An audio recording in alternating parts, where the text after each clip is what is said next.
Students, कैसे हैं आप? बिल्कुल ठीक, वेरी गुड।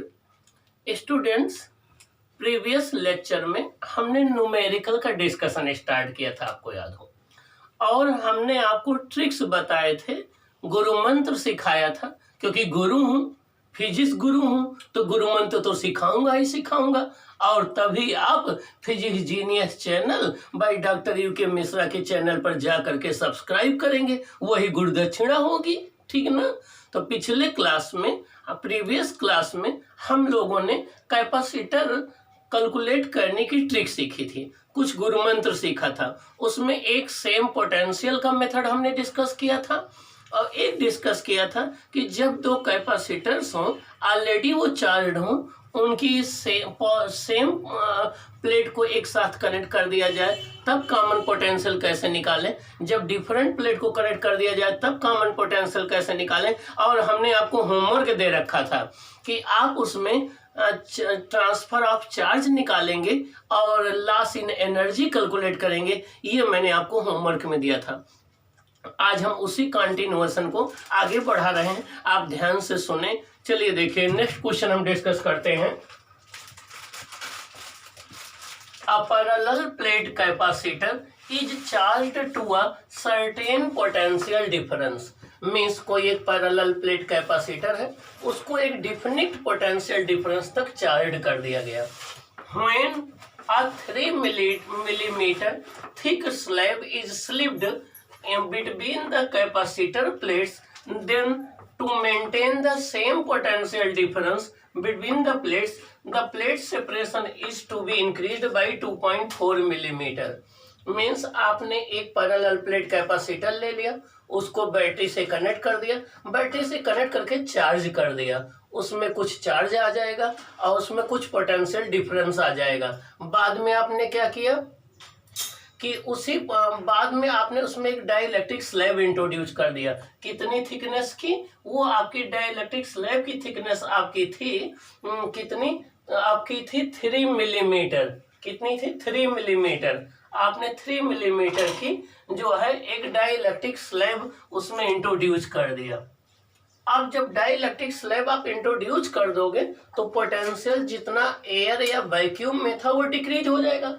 उतने ही पोटेंशियल को मेंटेन करने के लिए आपने प्लेटों के बीच की सेपरेशन को 2.4 मिलीमीटर इंक्रीज कर दिया, तो आपको डाइलेक्ट्रिक कांस्टेंट उस स्लैब का निकालना है। ओके, ये क्वेश्चन है।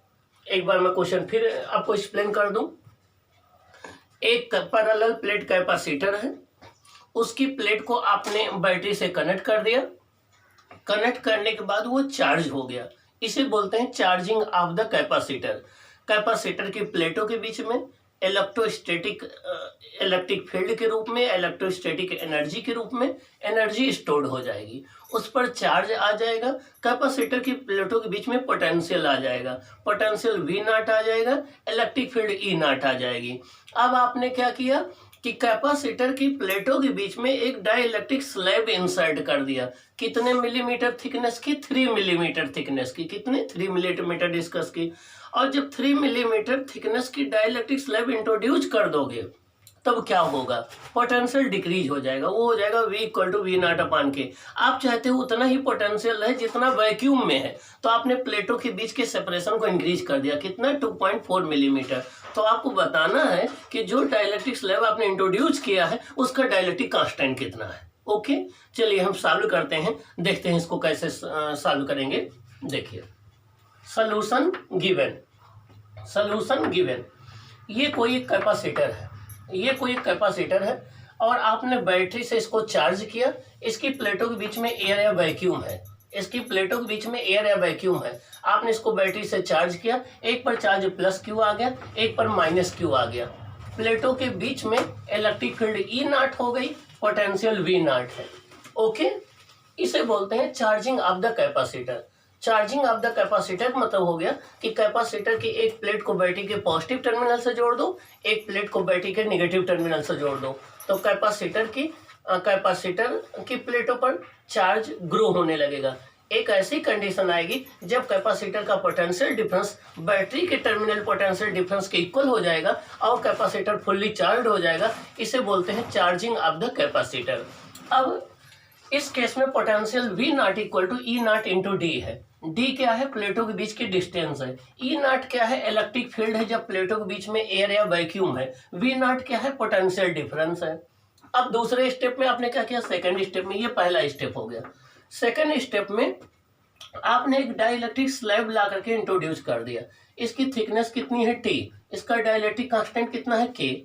अब जब आप डाइलेक्ट्रिक स्लैब ला करके इंट्रोड्यूस कर देंगे तो देखिए दो बातें होंगी। एक तो अब होमोजीनियस मीडियम नहीं रह जाएगा कैपेसिटर प्लेटों के बीच में। आपका डी माइनस टी डिस्टेंस में एयर रहेगी और टी थिकनेस में आपकी डाइलेक्ट्रिक स्लैब हो जाएगी। तो अब दो मीडियम आ गए प्लेटों के बीच में, एक एयर या वैक्यूम, एक डाइलेक्ट्रिक। अब एयर या वैक्यूम में जो इलेक्ट्रिक फील्ड ई नॉट पहले थी वही अब भी रहेगी, लेकिन डाइलेक्ट्रिक स्लैब के अंदर डाइलेक्ट्रिक के पोलराइजेशन की वजह से एक induced electric field EI produce होगी और ये इलेक्ट्रिक फील्ड को डिक्रीज कर देगी। अब नेट इलेक्ट्रिक फील्ड हो जाएगा डाइलेक्ट्रिक के अंदर E equal to E not minus EI हो जाएगा। क्या? E equal to E not minus EI हो जाएगा। और डाइलेक्ट्रिक स्लैब के अंदर पोटेंशियल भी चेंज हो जाएगा, ठीक ना। हम उसको V1 मान ले रहे हैं और जितने में एयर है उसको पोटेंशियल हम V2 मान ले रहे हैं। अब टोटल पोटेंशियल क्या हो जाएगा? V equal to V1 plus V2 और V इक्वल टू होता है E इंटू डी। क्या? E into D. तो देखिए V1 कहाँ का पोटेंशियल है? डाइलेक्ट्रिक स्लैब का। वहां पर इलेक्ट्रिक फील्ड कितनी है? E। तो E इंटू टी हो जाएगा।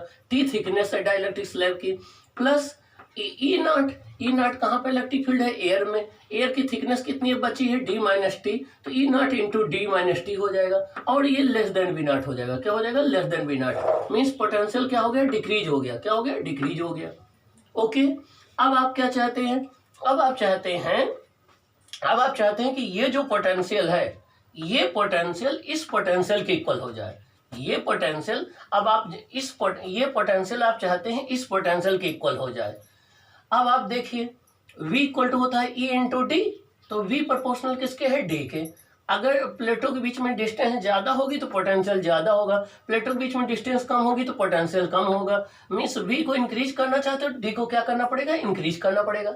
V को इंक्रीज करने के लिए D को इंक्रीज करना पड़ेगा। D क्या है? प्लेटों के बीच की डिस्टेंस। D क्या है? प्लेटों के बीच की डिस्टेंस। तो V को इंक्रीज करने के लिए D को इंक्रीज करना पड़ेगा। अब आप चाहते हो कि ये वैल्यू इस वैल्यू के इक्वल हो जाए। डाइलेक्ट्रिक स्लैब डालने पर जो पोटेंशियल है वो एयर या वैक्यूम वाले पोटेंशियल के इक्वल हो जाए। इसको इंक्रीज करना है तो अब क्या करना पड़ेगा? डी को इंक्रीज करना पड़ेगा। अब आपने देखा क्या किया? प्लेटों के बीच की डिस्टेंस जो डी थी उसको डी प्लस डी डैश कर दिया। क्या कर दिया? डी प्लस डी डैश कर दिया।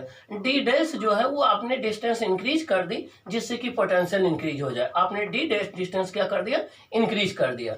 अब इंक्रीज कर दिया, इतने में पोटेंशियल V1 हो गया, इतने में पोटेंशियल V2 हो गया। अब एयर कितने में आ गई? D plus D dash minus T में। डाइलेक्ट्रिक कितने में है? T में। अब नया पोटेंशियल क्या हो जाएगा? V dash equal to V1 plus V2। V1 क्या हो जाएगा? E इंटू टी और V2 क्या हो जाएगा? E not into D plus D dash minus T. ये D क्या है? पहले प्लेटों के बीच में जो डिस्टेंस थी। D डैश क्या है? जितना आपने प्लेटों के बीच डिस्टेंस को इंक्रीज कर दिया। T क्या है? Thickness of the dielectric slab है।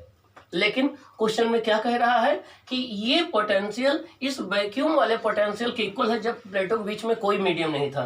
तो V डैश किसके इक्वल है? V नॉट के। तो V डैश हमने किसके इक्वल कर दिया? देखिए V डैश किसके इक्वल है? V नॉट के।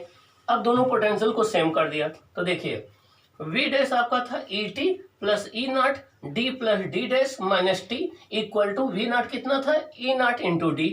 इसको सिंप्लीफाई करेंगे। हाँ, जब कोई डाइलेक्ट्रिक स्लैब इंट्रोड्यूस कर दिया जाता है तो उसके अंदर जो इलेक्ट्रिक फील्ड हो जाता है नेट इलेक्ट्रिक फील्ड E जो होता है वो E नॉट अपान के इक्वल होता है। हमने यहाँ E नॉट अपान के राइट कर दिया into T plus E not into D कर दिया। ये जब किसी डाइलेक्ट्रिक मटेरियल को इंट्रोड्यूस कर देते हैं तो उसके अंदर इलेक्ट्रिक फील्ड जो E नेट होता है वो E नॉट अपान के इक्वल हो जाता है। तो E नॉट अपान के इंटू टी हो गया plus E not into D हो गया plus E not into D dash हो गया minus E not into T equal to E not into D हो गया। E नॉट डी कैंसिल हो जाएगा। E नॉट हर जगह से कैंसिल हो जाएगा। यहाँ क्या बचेगा? T upon K plus D dash minus T equal to 0 आ जाएगा। तो आपका क्या बचेगा, T upon K plus D dash equal to T आ जाएगा, T upon K equal to T minus D dash आ जाएगा। तो यहाँ से के निकालेंगे तो के आ जाएगा T upon T minus D dash, के क्या आ जाएगा, के इक्वल टू आ जाएगा T upon T minus D dash. यहाँ टी क्या है, डाइलेक्ट्रिक स्लैब की थिकनेस है, टी क्या है, डाइलेक्ट्रिक स्लैब की थिकनेस है, डी डैश क्या है, जितना सेपरेशन आपने बाद में इंक्रीज किया, और के क्या है, डाइलेक्ट्रिक कांस्टेंट है। अब इस फॉर्मूले से आप जो है वो कैलकुलेट कर लीजिए, देखिए के कितना आ जाएगा, के आपका आ जाएगा T upon T minus D dash. T की वैल्यू कितनी है, 3 मिलीमीटर, डाइलेक्ट्रिक स्लैब की थिकनेस कितनी थी, 3 मिलीमीटर, अपॉन 3 माइनस कितना बाद में इंक्रीज किया था सेपरेशन, 2.4, तो ये आ जाएगा 3 अपॉन 0.6, के कितना आ जाएगा, 5 आ जाएगा, क्या आ जाएगा, 5 आ जाएगा। तो ये डाइलेक्ट्रिक कांस्टेंट की वैल्यू आ गई। ये रहा इसका डिस्कशन। अब जब आपके एकेडमिक एग्जाम में आएगा, अभी बोर्ड एग्जाम में, तब तो आप ऐसे करेंगे, लेकिन यही क्वेश्चन अगर आपके नीट में आ गया, जैसे नीट में 45 क्वेश्चन फिजिक्स के होते हैं, 45 केमिस्ट्री, 45 जूलॉजी, 45 बॉटनी, तो 45 क्वेश्चन फिजिक्स करने के लिए वहाँ आपको 45 मिनट होते हैं, मीन्स एक क्वेश्चन के लिए 60 सेकंड होता है, उसी में आपको सिग्नेचर करना है, इन्विजिलेटर के सिग्नेचर होंगे, तो एक क्वेश्चन के लिए अप्रॉक्सीमेट बचता है 50 सेकंड, 50 सेकंड के अंदर एक क्वेश्चन आपको करना है। तो चैलेंज वहाँ इस बात का होता है कि 50 सेकंड के अंदर एक क्वेश्चन कौन स्टूडेंट कर लेता है, वो अपना एमबीबीएस की एक सीट पक्की कर लेता है, जाकर के वो एंजॉय करता है और जाकर के एमबीबीएस बन जाता है। चैलेंज इस बात का होता है। तो फिजिक्स स्टूडेंट बेटा सभी को आती है, बट ये कि जो स्टूडेंट टाइम मैनेजमेंट कर करके एक क्वेश्चन को 60 सेकंड के अंदर करना निकाल लेगा, वो कल कोई एमबीबीएस सीट ले लेगा। यही हाल आईआईटी का होता है। आईआईटी में भी टाइम फैक्टर मेन होता है। जिस स्टूडेंट ने टाइम फैक्टर को मैनेज कर लिया, वो आपका 100% आईआईटी मेंस और एडवांस दोनों क्वालिफाई कर लेगा। अब अगर यही क्वेश्चन आपके आईआईटी मेंस में आ गया या नीट में आ गया, तो कैसे करोगे? उसके लिए आपको सीधे सीधे याद रखना है, जब ऐसी सिचुएशन आ जाए तो डाइलेक्ट्रिक कांस्टेंट जो निकाला जाता है, वो डाइलेक्ट्रिक स्लैब की थिकनेस को डिवाइड करना है डाइलेक्ट्रिक स्लैब की थिकनेस माइनस जितना सेपरेशन आपने इंक्रीज कर दिया है। तो आपको पहले ये समझ लीजिए, फिर ये कॉन्सेप्ट आपको माइंड में बैठा लेना है कि डाइलेक्ट्रिक कांस्टेंट के इक्वल टू होता है जितना डाइलेक्ट्रिक स्लैब की थिकनेस हो टी अपॉन टी में से वो डिस्टेंस माइनस कर देनी है जितनी आपने बाद में इंक्रीज किया था पोटेंशियल को सेव रखने के लिए। तो K equal to T minus D dash हो जाएगा। तो ये आपका के जो है 5 आ जाएगा। आपको ये बात की प्रैक्टिस कर लेनी है। तो आप में से जो बच्चे आईआईटी या नीट क्वालिफाई करना चाहते हैं, वो कोई भी न्यूमेरिकल सॉल्व करने का एक तो मैं प्रॉपर मेथड बताता हूँ, जिससे आपको हर बातें समझ में आ जाए, डिटेल में हर बात आप सुन जाओ और आपकी कॉन्सेप्ट भी बार बार सुनने से स्ट्रांग हो जाए। एक बाद में फाइनल रिजल्ट ही आ गया, आपको इस फाइनल रिजल्ट पर फोकस करना है मेंस और नीट के लिए कि हाँ क्या आया फाइनल रिजल्ट, के इक्वल टू आया T upon T minus D dash. T upon T minus D dash means dielectric slab की थिकनेस को आप जो है टी माइनस डी डैश से डिवाइड कर दो, के आ जाएगा। तो ये रिजल्ट आपको माइंड में फीड कर लेना है। अब हम बात करते हैं नेक्स्ट क्वेश्चन के विषय में। नेक्स्ट क्वेश्चन देखिए आपका क्या है। अब स्टूडेंट्स, हम एक डिफरेंट कॉन्सेप्ट पर न्यूमेरिकल राइट कर रहे हैं, इसको आपको डिस्कस करके दिखा रहे हैं। हम डिफरेंट कॉन्सेप्ट्स के न्यूमेरिकल इसलिए उठा रहे हैं कि हर कॉन्सेप्ट के न्यूमेरिकल को आप हैंडल करना सीख जाएं, जिससे किसी भी एग्जाम में जितने कॉन्सेप्ट के न्यूमेरिकल आए, सब पर आपको करने की कैपेसिटी आ जाए। ओके, चलिए अब देखते हैं नेक्स्ट क्वेश्चन क्या है। क्वेश्चन नंबर ये आपका सेकंड है। क्वेश्चन नंबर सेकंड है, the electric potential V at any point x, y, z in free space is given by V equal to 4x square volt. Calculate the electric field at point 1 meter, 0 meter, 2 meter. मतलब क्या हुआ, आपको space के किसी point x Y Z पर potential की value उन्होंने कितना दे रखा है, 4x स्क्वायर। और वो क्या कह रहे हैं कि 1 मीटर, 0 मीटर और 2 मीटर पर क्या फाइंड आउट करिए, इलेक्ट्रिक फील्ड फाइंड आउट करिए। मीन्स मेन क्वेश्चन क्या है कि आपको पोटेंशियल उन्होंने गिवन दे रखा है, इलेक्ट्रिक फील्ड फाइंड आउट करना है। ओके, इसके पहले अब चलो इसको हम सॉल्व कैसे करते हैं। सोल्यूशन ये हो गया, सोल्यूशन सेकंड गिवन।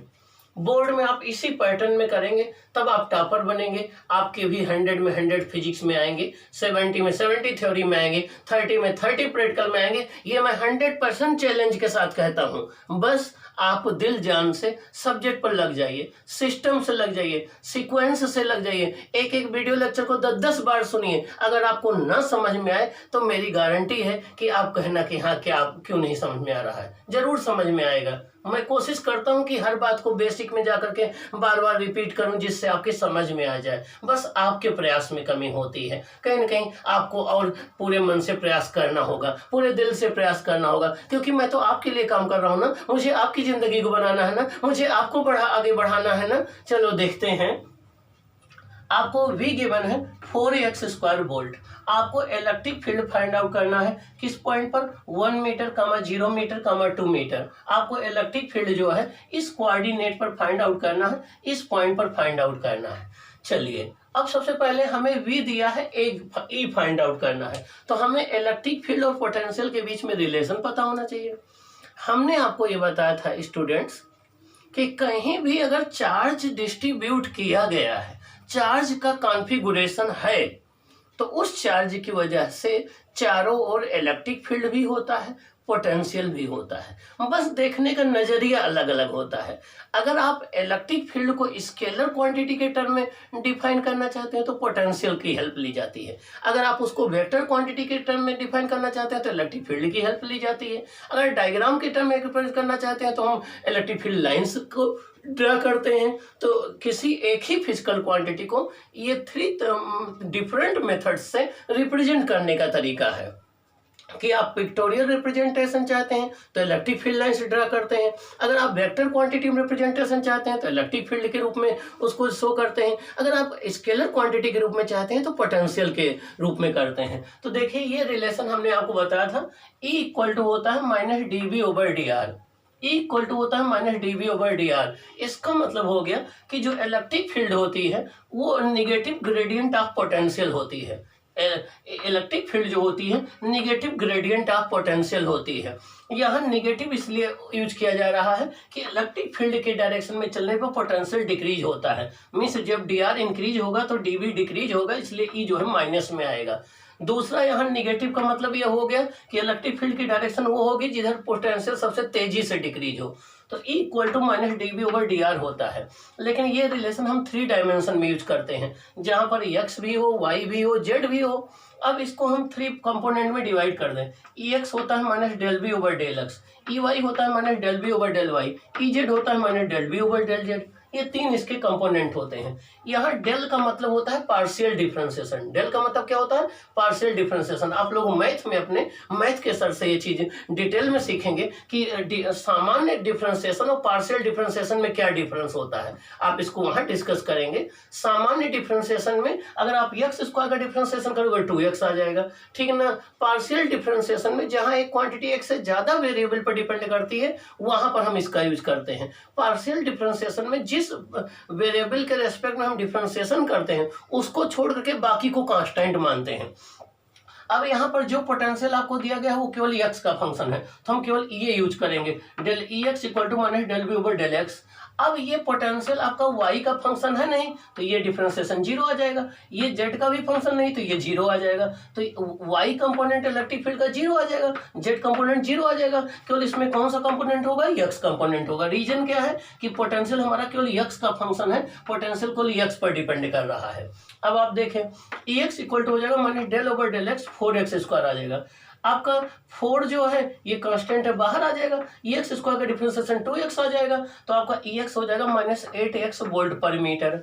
लेकिन आपके ये आंसर नहीं हुआ, यहाँ पर x वेरिएबल है, आपको किस पॉइंट पर निकालना है। चलो सेकंड स्टेप में बात करते हैं। E निकालना है 1 मीटर, 0 मीटर, 2 मीटर। ये है x कोऑर्डिनेट, ये है y कोऑर्डिनेट, ये है z कोऑर्डिनेट। x कोऑर्डिनेट कितना है 1 मीटर, y कोऑर्डिनेट कितना है 0, z कितना है 0। तो अब आपको E निकालना है at x equal to 1 metre. E निकालना है at x equal to 1 metre, तो at x equal to 1 metre, at x equal to 1 metre.